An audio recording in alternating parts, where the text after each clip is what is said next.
Welcome, welcome, welcome, ladies and gentlemen. My name is Natan Brahowski. I am your host with the most. Today, on this wonderful episode on the Frequency of Abundance group, I wanted to share a little bit more on a personal side that I normally don't get to.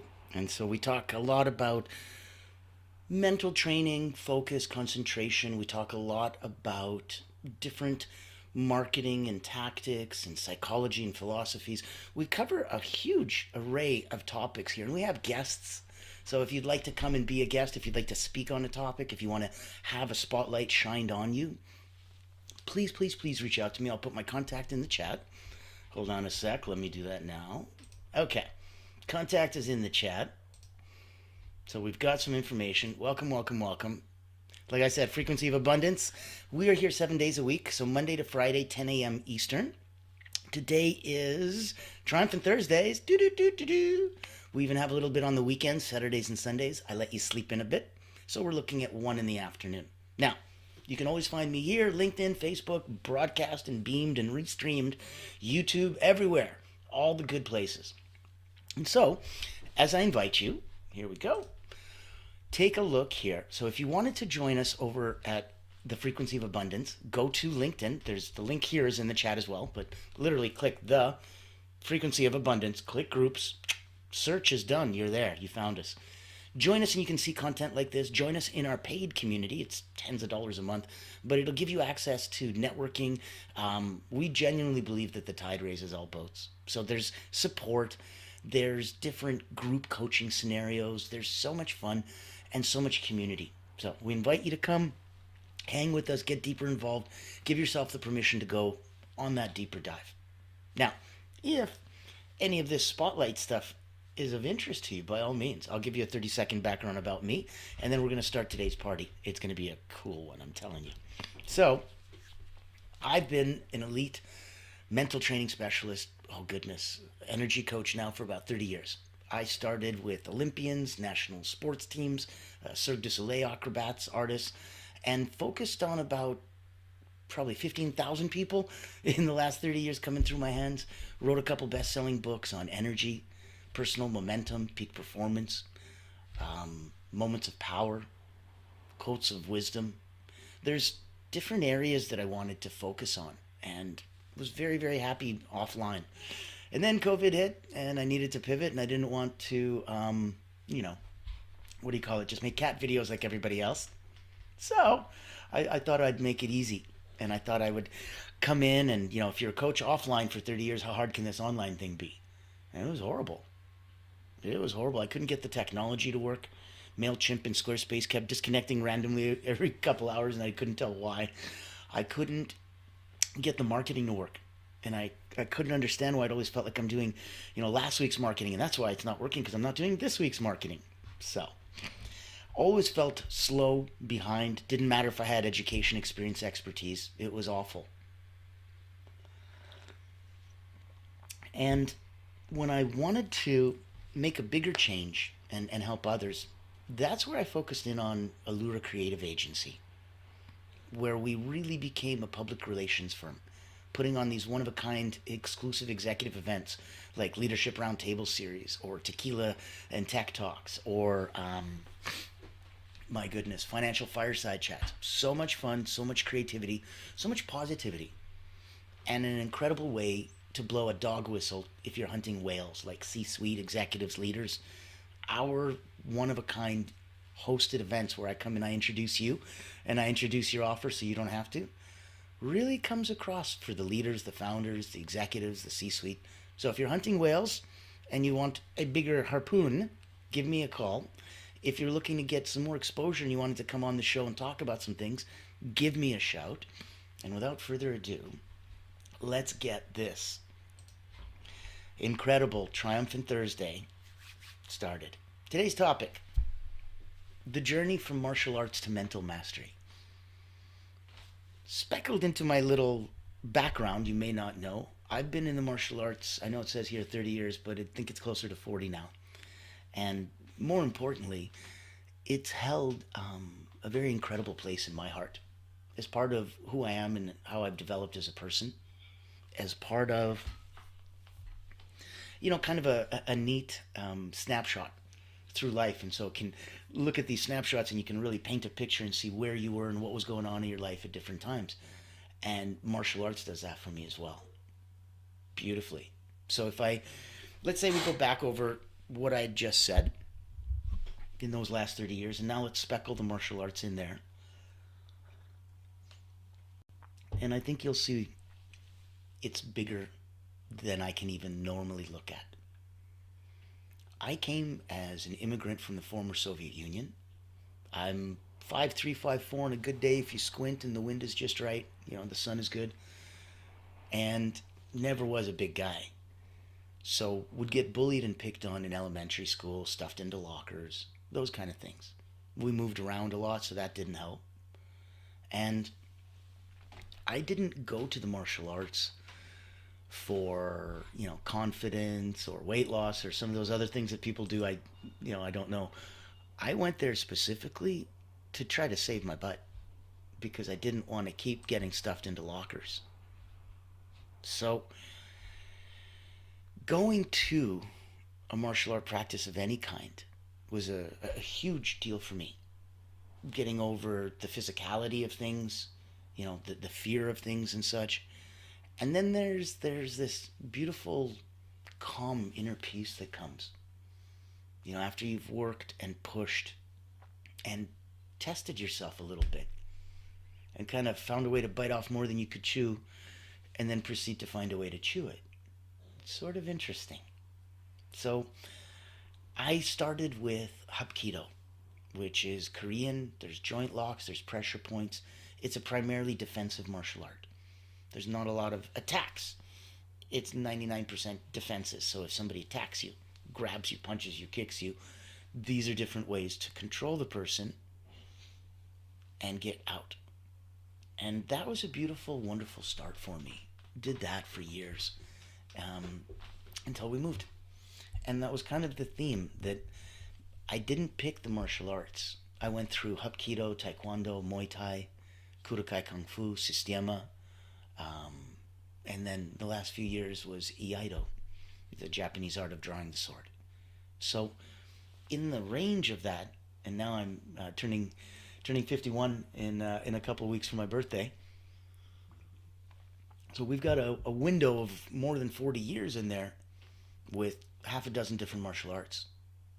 And the journey of the first one, which got me out of getting grabbed and manhandled and held and being able to defend myself and get out of those situations, really, really helped from that elementary school. Then went into the Taekwondo. And Taekwondo was neat because it was much more aggressive and much more overt and much more action-packed, yet there was no contact. And so I kind of missed the contact that I had, the grabbing and the flipping and the very physicality of the Hapkido. And Taekwondo didn't have it, and yet both are Korean martial arts. So I was like, what an incredible difference. Completely polar opposites. And there I'd experienced a little bit, well, you know what, you're young, right? Like, so I think I was probably 12, maybe 14 at the time. And I was coming from another martial art where I was almost a black belt. And so I'd had a couple years of training. Even though I was a white belt here, the people that I was sparring look at you that way. And that's a great lesson that we can touch on. Just because I'm wearing a white belt doesn't mean I am a white belt. It means I'm a white belt in whatever patch, uniform, school this is. That's all. You have no clue what my background is. So in that first sparring, I was able to spar other white belts and go all the way up and had a blast. And got to a point where now I'm sparring people that are, blue belts, red belts, all the way up to this guy that was, he's supposed to be a black belt, but before 18, where I was, you weren't allowed. So he was red, black stripe and 17 years old and holding on to it until he turned. And it bothered him that he couldn't hit me cleanly. And so I'd always be either moving or dodging or just defensively being able to protect myself, because that's the last couple of years of training where I'd come from. And when he got frustrated, he jumped up, did this high kick, caught me right in the throat, sent me back, and I'm just on the ground. And I couldn't breathe, and stars are spinning in my eyes and stuff. And that was a first. And it was, wow. You know, and out of the corner of my eye, I could see there was the instructor, the head sensei, just grabbing that guy and giving him absolute shit. Like, what is wrong with you? Number one, the guy's a white belt. Number two, he's a new student. Number three, you're supposed to have decorum. And you're supposed to have a certain semblance of somebody who's right about to become a black belt. Black belt is not a, let's define it in that sense. So black belt in some martial arts is the beginning, in the sense that until this point, your teacher, your sensei, your master, he can't teach you the good stuff. He can't teach you the cool stuff, because he's nervous that you're going to try to, kick somebody in the head and fall down and hurt yourself. So if you can't do the basics, which is what your black belt signifies, congrats, you've learned the basics well, and all of them. So that'll take a minute, but that's what it signifies. And now, as the levels increase, it gets to mean something else. So there's a honing, there's a beautiful extra facet to the diamond that you get to see as you keep scaling up. At the same time, conceptually, something else happens and changes for you as well. In Canada, we had it that basically when you became a black belt, it also signified that whatever martial art or school you were in, you now, if your sensei approved, had permission to go and open your own school. All you needed was that first degree black belt, and you could go and open your own school in the same tradition. But wouldn't that be interesting?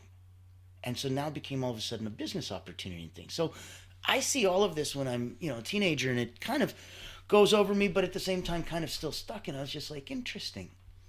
And then moved from Taekwondo, where I was now starting to get better in understanding distancing and pacing and speed and the rhythm of the fight.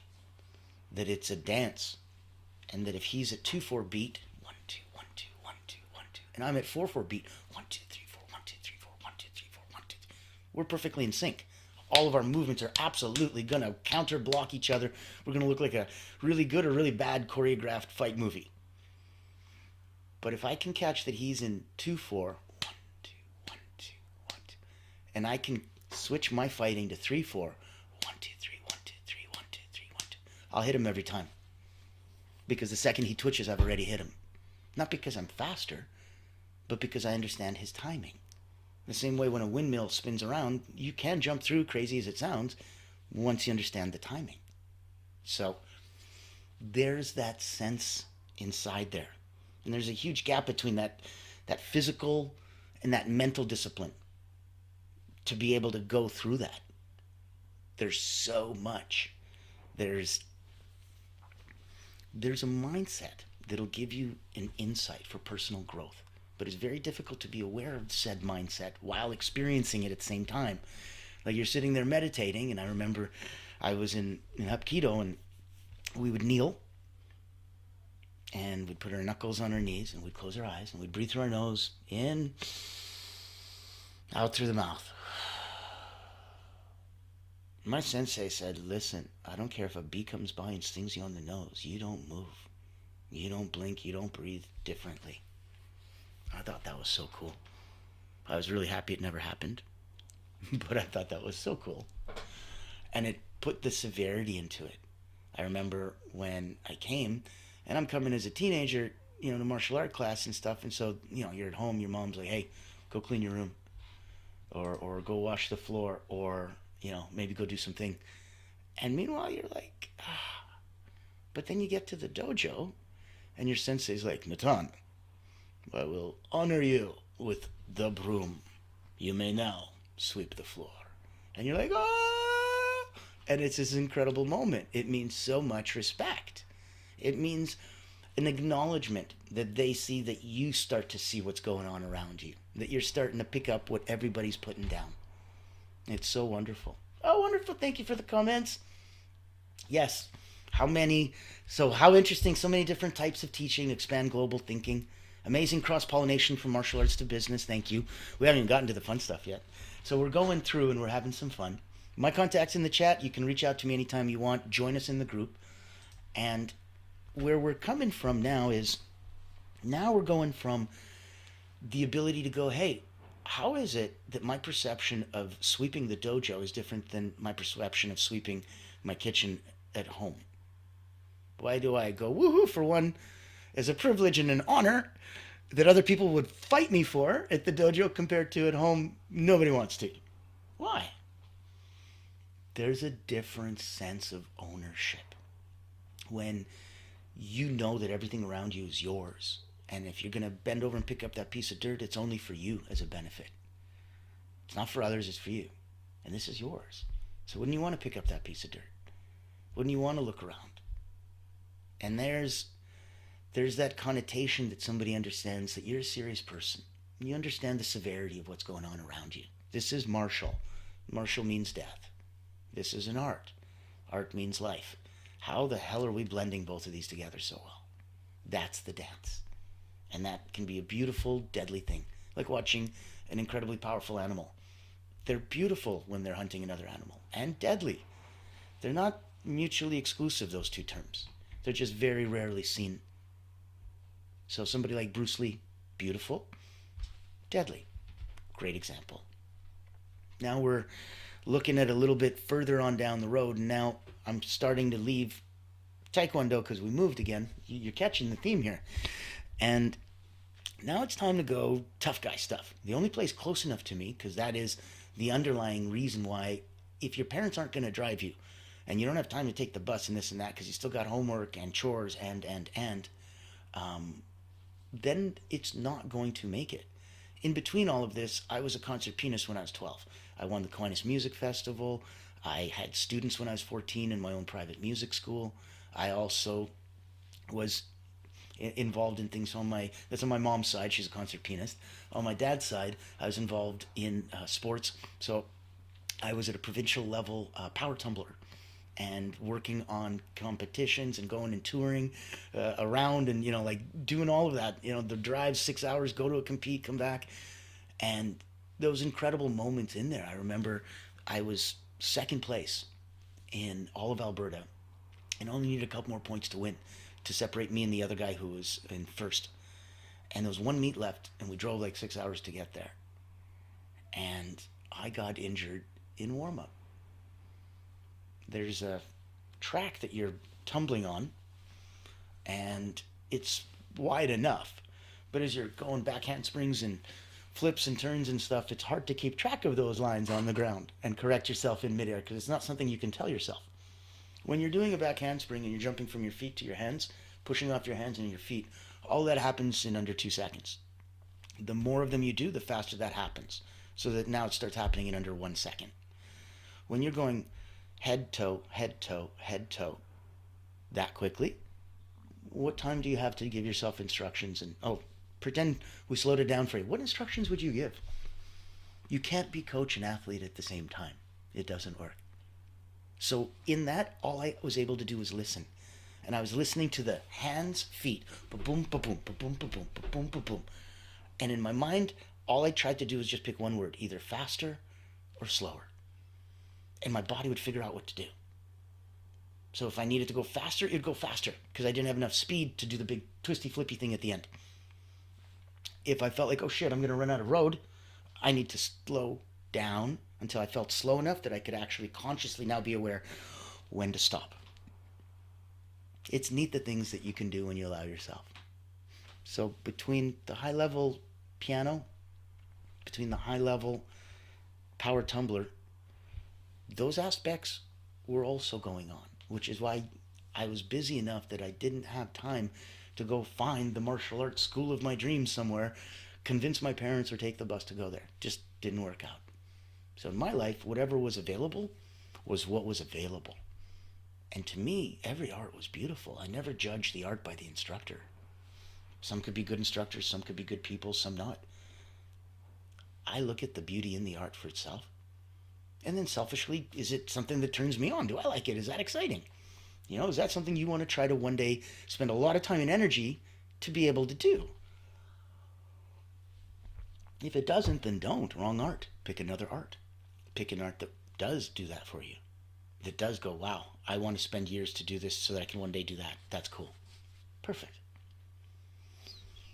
When I left Taekwondo and we moved, and the next place was Muay Thai, Thai boxing. That was the beginning of a very marked change. That was when I was now 17, 18 years old. Now I'm a young adult. Now things are different. Now I'm going through a full contact sport where physical training and impact training and toughening of the body is essential. It's not just maybe or a good idea. So I remember one of the first days it's Mike Miles National Kickboxing, and I'm in the ring and I'm with a guy on the national team. And because I just came from Taekwondo, and at that time Van Damme movies were really big, and I remember learning how to do the Van Damme jump spinning scissor kick. It looks all pretty and stuff, kind of do the splits. And I did that to the guy, but in Taekwondo form, which means I came that close to his nose, went whew, landed, and went point. And he looked at me and went, interesting. And he picked up his leg and he Thai kicked me on my leg. And I just felt like a crumbled card deck. And I tried to stand up and I couldn't. I couldn't walk for 2-3 days. And that was the difference. That was the difference where I understood points. And that could have hit you, or oh, that would have hurt. Compared to, oh, that did hit you, that did hurt. Okay. And that was where the beginning of some of the toughening came. I remember there was a bag, and I'd beaten on the bag so much and gotten bloodied and bruised and just loved that bag. And came in one day, and damn if I didn't just go into a session, and before I knew it, it ripped off the wall and fell. And he's like, that bag's been up for 8 years. I'm like, well, that explains why. It's not because I'm the toughest guy in the world. The bag's been up for... He goes, no, that's the point. He goes, much bigger, tougher guys than you hit it. And no. So there's things that don't always have to make sense. And that you get to just smile and go, the universe gave me a one-up. Okay, I like that. I remember when he bought a sandbag. If you don't know what a sandbag is, it's about this round, and it's about 9 feet tall. Just head to toe leather filled with sand. You guessed it. Well, the lower down you go, the harder it is. At the top, it's almost soft. The bottom, it genuinely feels like you're hitting concrete. And you'd hit it and you'd bruise yourself immediately. And that's what we use to kick and practice with our shins. Until eventually you stop bruising. Until eventually now you start bending that bag. And when you can start denting it, and when you can start hitting it with full power, and it doesn't not only hurt you, but you're hurting other things now you're getting close. And that was right at the time of, again, we're going to put little timelines in the global world of scheme of things. That was perestroika. That was the fall of the Soviet Union. That was when that experiment of communism after 72 years failed, and they went a completely different way. And that was the same year that my dad said, hey, you know what? You're 18. You've never been back to Russia to visit where you were born. Let's go. And I went, okay. And I went on like a month-long sabbatical with my dad.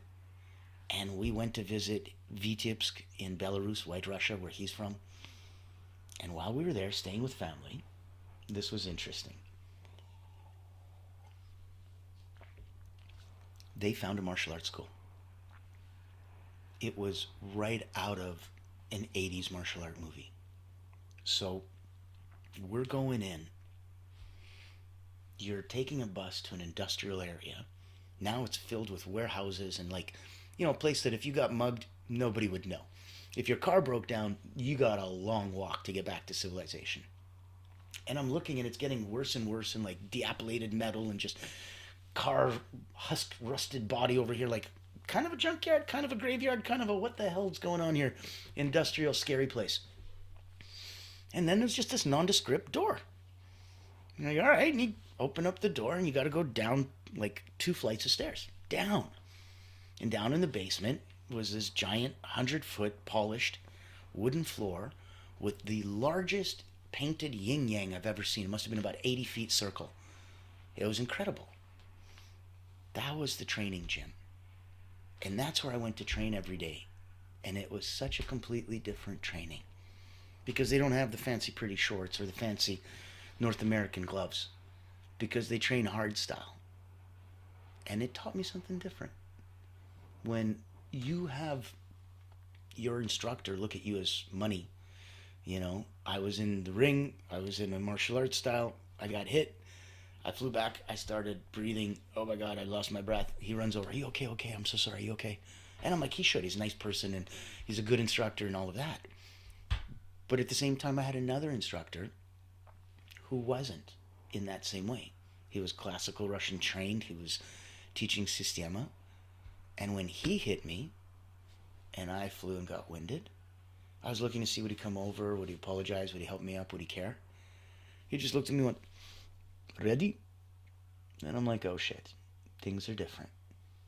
Things are different when you spar with somebody and they say, I will only hit you as hard as you hit me. And you're like, that should be the first sign that you should be nervous. You should be nervous in a big way.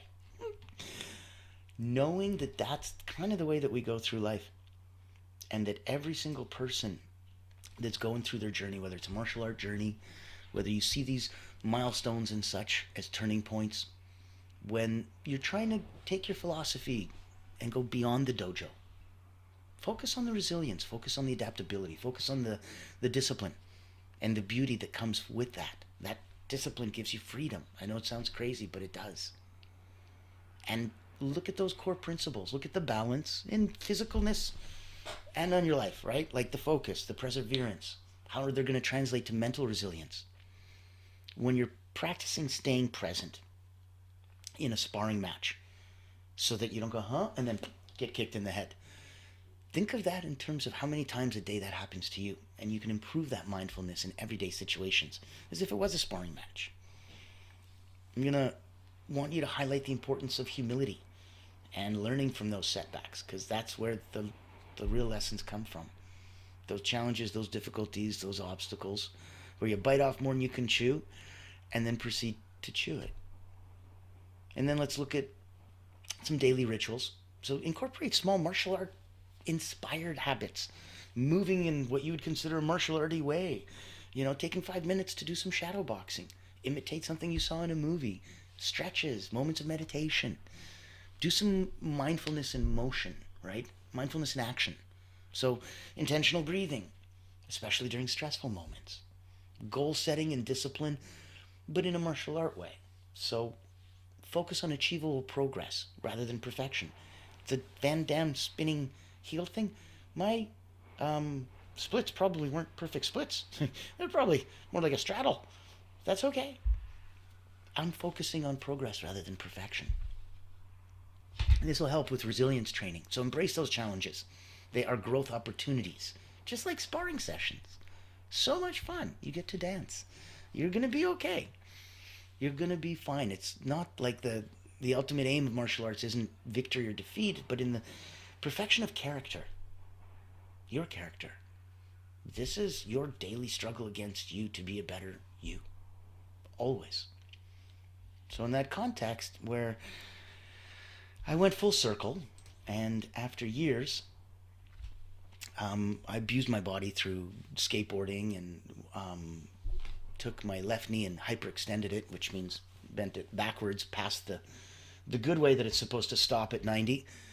And did that about 6 times in the space of 2 years. And so just kind of hanging that ACL on a limb, put the skateboarding aside for a couple minutes. And it also kind of slowed down the martial arts for a couple years. And then it just felt like, I'm terrified to do anything that could hurt that. And that's where I'm going to close today's episode on. Because that was one of the biggest things that I overcame to get to this place. And I think it's the most powerful of all the lessons. Sometimes we got to do that thing that we're scared will hurt us because it'll strengthen us. It'll heal us. It'll help us. It'll make us bigger and better than we ever were. And yet it's the thing we're the most scared of. And I don't mean like, do that thing. Like, I don't want to wake up at 5 a.m. That scares me. That's not what I mean. I mean in a very physical way. So when I went to Iaido, the Japanese art of drawing the sword, 90% of it is kneeling on hardwood floors, which probably isn't the best thing to do because I couldn't sit in what the Japanese call seiza, when you're sitting in kneeling position. I couldn't sit in seiza for any length of time. 10, 15 seconds I think would hurt. And my knee would just go like, no, we do not like this. But through the space of the next several years, it did like this. And it got stronger. And I no longer was concerned. And I could trust it again. Because I felt that progress, not the perfection. I don't need my knee to be bigger and better than it ever was. I'm not looking for that. I'm looking to be able to enjoy the things I've always wanted to.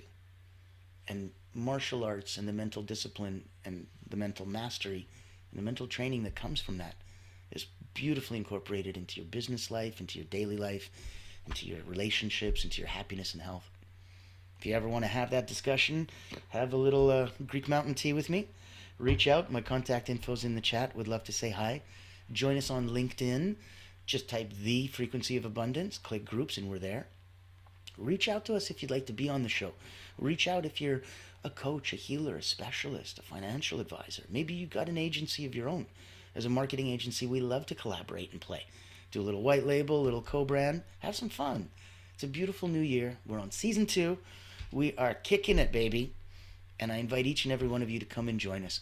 We have so much fun invited. Now, tomorrow's going to be an even awesomer Friday. And on Fridays, as you know, we got Fearless Fridays. Fearless Fridays are always going to be the one thing that gives us that woomph. We don't end the week on a, softly, quietly. We end it with a bang. So, 10 a.m. Monday to Friday, join us for our captivating talks of the week. And then, on the weekend, chill out, sleep in a bit, relax, and I'll see you at 1 o'clock in the afternoon. Peace be with you and enjoy your mental training and journey from the martial arts or from wherever else you're coming from. See how it reflects and interconnects with the rest of your life. Looking forward to saying